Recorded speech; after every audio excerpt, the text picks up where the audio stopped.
Salut à toi, dans cette vidéo on va parler de 4 règles que tu veux suivre afin d'atteindre tes objectifs en 2022.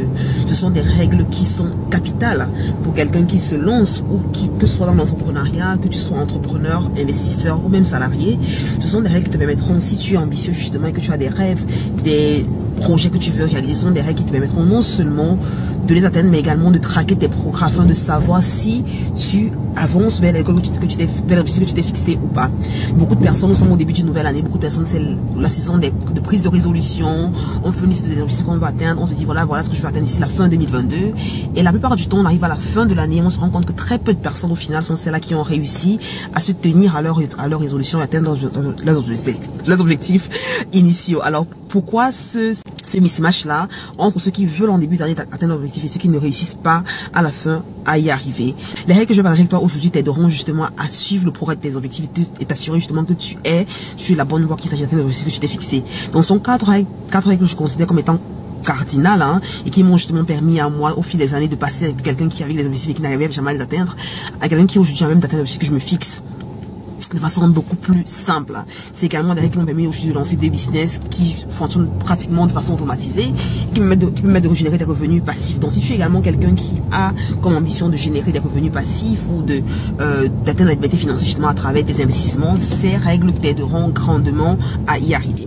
Si tu es de nouveau sur la chaîne, je suis Jolie Demat. Sur la chaîne Business Entrepreneuriat, je partage avec toi un contenu qui est censé t'aider à devenir un meilleur entrepreneur, à améliorer tes finances, mieux gérer tes investissements et finalement à créer la liberté financière, atteindre la liberté financière. Donc si tu es un nouvel la première fois que tu me regardes, sois sûr de t'abonner à la chaîne parce que pratiquement tous les jours on a un nouvel épisode sur la chaîne comme celui-ci qui te révèle des astuces, des stratégies pour devenir un meilleur entrepreneur. Si tu es un fidèle abonné, merci de me regarder, sois sûr de laisser un gros pouce up pour que plus de personnes comme toi puissent découvrir l'épisode. La première règle des 4 que tu veux adopter et vivre au quotidien, c'est celle de casser tes objectifs en petits bouts. Ça permet justement, une fois que tu as un objectif, par exemple, disons que ton objectif est d'atteindre 100 000 euros par mois d'ici la fin de l'année 2022.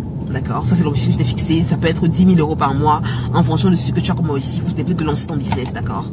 Tu as l'objectif que tu t'es fixé. Mais la plupart du temps, quand on a un objectif qui est assez important, on procrastine. On se dit, ok, j'ai le temps d'y arriver. L'année, c'est 12 mois.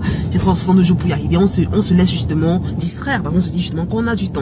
Donc, ce que tu veux faire, la première règle que tu veux suivre pour atteindre l'objectif cette année, c'est déjà de commencer par te dire, couper ton objectif en petits morceaux, en petits milestones, comme j'aime bien te le dire, et des petites milestones qui doivent être atteints dans une durée plus courte. Je te conseille de diviser ton année en 4 bouts, donc une année de 12 mois, tu la divises en 4, donc en 3 mois en trimestre pratiquement, et je te dis quel est l'objectif que je me fixe pour le premier trimestre. Ça te permettra justement d'être beaucoup plus objectif et vraiment de savoir si tu avances ou pas.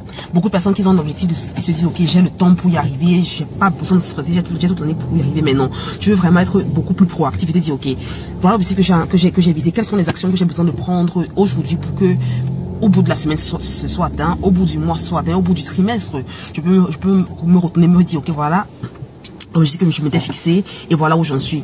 Par exemple, si ton objectif c'est de faire que ton revenu passe de 2 000 euros par exemple à 20 000 euros, d'accord? Objectif 2022, absolument faisable. Maintenant, tu peux te dire comment faire déjà passer de 2 000 euros à 5 000 euros, tu vois? Et 2 000 euros à 5 000 euros, ton objectif pour le premier trimestre. Donc, c'est ça, tu te focalises uniquement sur ça. Tu oublies les 20 000 euros. L'objectif le plus grand de l'année, mais tu te focalises vraiment sur l'objectif le plus petit que tu dois atteindre. Donc, ça, la première règle. Commence déjà par casser tes objectifs en petits bouts afin de voir si tu y arrives, afin d'avoir une visibilité journalière, hebdomadaire ou même mensuel. Ça permettra justement de savoir si tu avances vers ton objectif ou pas et de ne pas attendre jusqu'à la fin de l'année pour te dire ah bah oui, j'ai pas atteint mon objectif ou pas. Là tu sauras déjà que si je n'ai pas atteint mon objectif de la semaine, je n'ai pas l'objectif du mois, j'ai pas atteint l'objectif du mois, j'ai atteint l'objectif du trimestre, j'ai pas atteint l'objectif du trimestre, j'ai atteint l'objectif annuel. Donc c'est vraiment une échelle progressive que tu as et qui permettra de traquer tes objectifs. Le second point sera vraiment ta capacité à t'autodiscipliner. L'autodiscipline, c'est la capacité que tu auras à te dire, je sais ce que je dois faire aujourd'hui et tu le fais indépendamment de ce qui arrive dans le monde, indépendamment de comment tu te sens, indépendamment des différentes distractions que tu peux avoir autour de toi. Étudie ton environnement et détermine déjà qu'est-ce qui dans ton environnement t'empêche d'être concentré et t'empêche d'être productif. Une fois que tu as identifié les différents éléments qui t'empêchent d'être productif, ça peut être ton téléphone, ça peut être la télévision, ça peut être ton partenaire, bref, une fois que tu as identifié les différences qui t'empêchent d'être productif, essaie de gérer ton environnement parce que tu ne pourras être productif et tu ne pourras avoir des résultats que si tu as même de contrôler ton environnement et de faire taire les distractions qui t'empêchent d'avancer. Donc c'est vraiment très important, autodiscipline et surtout sortir de la zone de confort. Souvent, atteindre l'objectif que tu t'es fixé vont dépendre de toi de grandir, de devenir quelqu'un de plus grand, de plus mature. Et je pense que c'est Jim Rohn qui l'a dit, choisis un objectif pas pour l'objectif en lui-même, choisis un objectif pour la personne que tu deviendras à travers atteindre l'objectif que tu t'es fixé. Donc c'est justement ça l'importance, hein, de choisir un objectif qui te challenge et qui te pousse à sortir de ta zone de confort au quotidien. Et la beauté, c'est qu'une fois que tu te pousses à sortir de ta zone de confort, tu auras non seulement un retour justement sur cet effort-là qui est tellement encourageant, ça te permettra justement de continuer à te challenger pour arriver au niveau supérieur encore et encore. Mais il est important que tu commences petit. Donc si tu es par exemple quelqu'un qui dors jusqu'à 8 h du matin, ou tu as du mal à te réveiller tôt, tu ne vas pas dire que mon objectif en 2022 sera de me lever à 5 h du matin, non. Tu peux dire, ok, je vais me lever 1 heure plus tôt, 30 minutes plus tôt. Commence vraiment avec des petits bouts, parce que la plupart du temps, ceux qui ont des objectifs grands, une fois qu'ils ont commencé, une fois qu'ils se disent, voilà ce que je vais atteindre, mais ils se challengent tellement fort d'un coup, ils ont du mal justement à être constants. Tu veux commencer vraiment petit, et une fois que tu as réussi à atteindre de petits objectifs, il sera plus facile pour toi justement de passer à des objectifs plus grands et de te challenger encore et encore et encore plus. Tu ne veux pas avoir un changement drastique, tu veux le faire de façon progressive. Et c'est encore, ça rejoint un peu l'idée première qui était de couper tes objectifs en petits morceaux, tes habitudes, même en termes de discipline. Coupe ces différents éléments en petits morceaux, en petits plans, de telle sorte que tu n'aies pas à avoir un changement drastique dans ta vie, mais qu'au fur et à mesure, tu te rends compte que, ah bah oui, si une fois par mois, si chaque mois tu te dis, ok, voilà une habitude que je vais développer, d'accord? C'est un challenge que je t'offre, que je te conseille de faire. Dis-toi, ok, chaque mois de l'année, j'aurai un challenge sur ma personne. Ça peut être lire un bouquin par semaine, ça peut être faire une activité physique par semaine. Mais tu te dis, ce mois, mon focus c'est ma santé, ce mois, mon focus c'est développement personnel, ce mois, mon focus c'est X, mais tu dois vraiment devenir habitué à être hors de ta zone de confort parce que c'est la seule façon avec laquelle tu pourras grandir, devenir une meilleure personne. La troisième règle que tu veux vraiment avoir et garder à l'esprit en 2022 pour atteindre tes objectifs, c'est de tout simplement apprendre à épargner. C'est très important d'épargner parce que les opportunités au final qui se présenteront à toi, tu pourras uniquement les saisir si tu as une bonne épargne que tu as pu accumuler au fil du temps. Donc c'est vraiment très important d'épargner. Et je sais que tout le monde épargne un peu, chacun à son niveau. Donc pour moi, vraiment, je serais te conseiller de te challenger à épargner plus cette année que tu l'as fait l'année passée. Donc si par exemple ton épargne en 2021 était de 20% de ton revenu, alors je te conseille de te dire comment me challenger à épargner plus et aller de 20% à 40%, de 20% à 60%, si bien qu'à la fin de 2022 justement j'ai une épargne plus importante. C'est grâce à l'épargne que tu auras que tu pourras saisir des opportunités qui te seront présentées. C'est grâce à l'épargne que tu pourras t'enrichir parce que s'il y a justement que ce soit une formation importante, que ce soit un projet inopiné, que ce soit un business très porteur qui t'est présenté, si tu n'as plus une épargne conséquente, tu ne pourras pas saisir l'opportunité en question. Donc c'est vraiment très important d'avoir une belle épargne constituée. La quatrième chose que tu veux faire en 2022 afin de maximiser tes chances d'atteindre tes objectifs, c'est d'investir et investir à tous les niveaux. Ça veut dire investir sur toi, investir dans des formations, investir dans des business, dans des opportunités d'affaires qui vont te rapporter de l'argent. Et c'est vraiment très important de commencer par investir sur toi parce que une fois que tu travailles, une fois que tu es un bon entrepreneur, tu attireras justement avec toi des opportunités d'affaires, des business que tu sauras reconnaître et que tu sauras saisir justement. Beaucoup de personnes veulent commencer à investir dans un business, ils veulent commencer à investir dans un projet, dans une affaire, sans même avoir travaillé sur elles-mêmes en amont.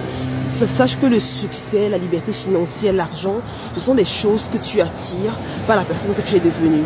Ça veut dire que si tu n'es pas quelqu'un qui a travaillé sur, si tu n'es pas quelqu'un qui a une certaine façon de voir les choses, une certaine philosophie de vie, certains principes, tu auras des opportunités qui vont se présenter à toi, mais vu que tu n'as pas cette qualité-là, tu ne sauras pas les saisir.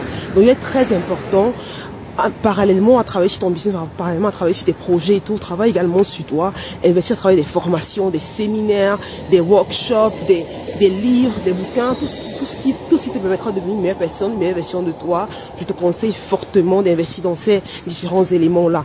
Et c'est vrai que j'ai fait une vidéo récemment dans laquelle je te montre comment te former gratuitement, mais sache que ça n'enlève absolument rien à l'importance autant ça ne discrédite justement pas les formations qui sont chères, parce que je pense également, je crois en la valeur d'investir en soi, je crois en la valeur des formations qui coûtent cher, parce que moi, il m'est arrivé d'investir 10 000 euros, 30 000 euros, 50 000 euros pour me former. Pourquoi? Parce que j'ai vu la valeur de ce dans quoi j'investissais, j'ai compris le retour sur investissement que la formation en question allait avoir dans ma vie. Et c'est la raison pour laquelle, justement, je te conseille fortement de te former. Ça peut être à travers un livre à 10 $, ça peut être à travers une formation de 10 000 $, peu importe. Mais le plus important, c'est que tu comprennes justement le retour sur investissement que cette formation aura dans ta vie et pas seulement regarder le coût. Et une fois que tu as investi, justement, passer à l'action, tu vois, passer à l'action à travers ce que tu as, je veux dire, ce que tu as appris, tu le mets en pratique, justement, pour lancer ton business, pour lancer ton projet, pour être sûr, pour t'assurer, justement, que ce que tu investis, tu puisses le récupérer derrière. Parce que le plus important, c'est pas de te dire, ah, combien ce truc me coûte, c'est de te dire combien est-ce que je vais gagner à l'issue de la formation que j'ai pris. Donc, vraiment, investir sur toi, investir dans un business, lance un business. L'épargne que tu as fait, que tu as accumulé au fil du temps, qu'on sache que l'épargne n'est pas faite pour rester en banque. Beaucoup de personnes ont leur argent en banque, ils se disent d'accord, c'est la banque te donne un intérêt de 0,05% par an, et avec l'inflation qui est entre 6 et 10%, ça veut dire que tu perds de l'argent en fait quand tu gardes du cash. Et c'est la raison pour laquelle il est très important de trouver un moyen de multiplier l'argent. Et c'est la raison pour laquelle il est très important de demander quels sont les moyens avec lesquels je peux multiplier l'argent que j'ai, parce que l'argent que tu as et que tu gardes en banque en fait perd de la valeur à travers l'inflation qui est entre 6 et 10% par là. Donc si tu as pratiquement 1000 euros que tu as à la banque, à la fin de l'année, les 1000 euros en question ne valent plus vraiment 1000 euros. Ils valent entre 900 euros, peut-être même moins de 900 euros par là. Donc parce que à cause de l'inflation, donc tu veux vraiment te demander comment multiplier l'argent que tu as. Et la façon la plus sûre de le faire, c'est à travers un investissement. Ceci étant la 5e règle que tu vas adopter pour réussir en 2022, c'est tout simplement t'entourer de personnes qui vont te challenger et qui vont te pousser vers le haut. La plupart du temps, on a un beau projet, on a une belle idée d'affaires, on a un beau business, on a une passion, on a un désir, on a un rêve. Mais parce qu'on est entouré de personnes qui ont envie de rêver, ces personnes nous poussent vers le bas. Et la plupart du temps, ce n'est pas de leur faute à elles, parce que c'est comme ça qu'elles sont. Mais à toi de te demander, est-ce que ces personnes avec qui je passe mon temps sont vraiment des personnes qui me poussent à rêver, qui me poussent à me challenger, qui me poussent à la réussite. En effet, s'il y a une chose que les personnes qui ont eu le plus de succès dans leur vie sont toutes accordées pour dire, que ce soit Beyoncé, Zuckerberg, Elon Musk, Bill Gates, Oprah Winfrey, une chose qu'ils ont toutes dit, c'est que tu es la moyenne des personnes avec qui tu passes ton temps. Pourquoi? Parce que l'être humain a un besoin, a un désir inné de s'acclimater, de s'accommoder, de s'intégrer dans ton environnement. Et c'est la raison pour laquelle, par exemple, si tu veux perdre du poids, c'est facile, il suffit juste de passer du temps avec des gens qui vont en salle de sport et qui font attention à leur hygiène de vie. Tu perdras automatiquement de poids. Pareil, si tu es quelqu'un qui veut devenir millionnaire, tu aspires à la liberté financière, la façon la plus rapide d'y arriver, c'est en passant du temps avec des personnes justement qui ont également les mêmes désirs, les mêmes rêves que toi, parce qu'autrement, ton environnement te tirera vers le bas. Donc vraiment, sois consciencieux de quel tu passes ton temps, de comment tu passes ton temps, voilà. Il est très important que la personne avec laquelle tu passes ton temps, les personnes avec lesquelles tu passes ton temps sont en ligne, sont en accord avec la personne que tu décides de devenir dans le futur. Autrement, rien ne se passera. Donc voilà un peu les 5 règles que tu as. Il y en a plusieurs, comme l'éthique au travail, comme la discipline, comme la confiance en toi. Il y en a plusieurs. Mais voilà. Donc voilà déjà en fait 5 règles qui te permettront de t'assurer que 2022 soit plutôt une année de succès.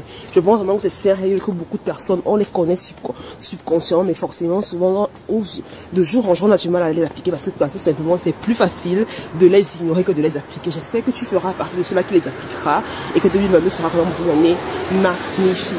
Ceci étant, merci d'avoir regardé la vidéo jusqu'à la fin. Je te retrouve au prochain épisode. Si tu as eu de la valeur, sois sûr de partager l'épisode avec quelqu'un qui ça pourra aider parce qu'au final, sharing is caring. Je te retrouve au prochain épisode. Là, je te souhaite une excellente journée, une excellente semaine, une excellente vie. Prends soin de toi. Bye bye.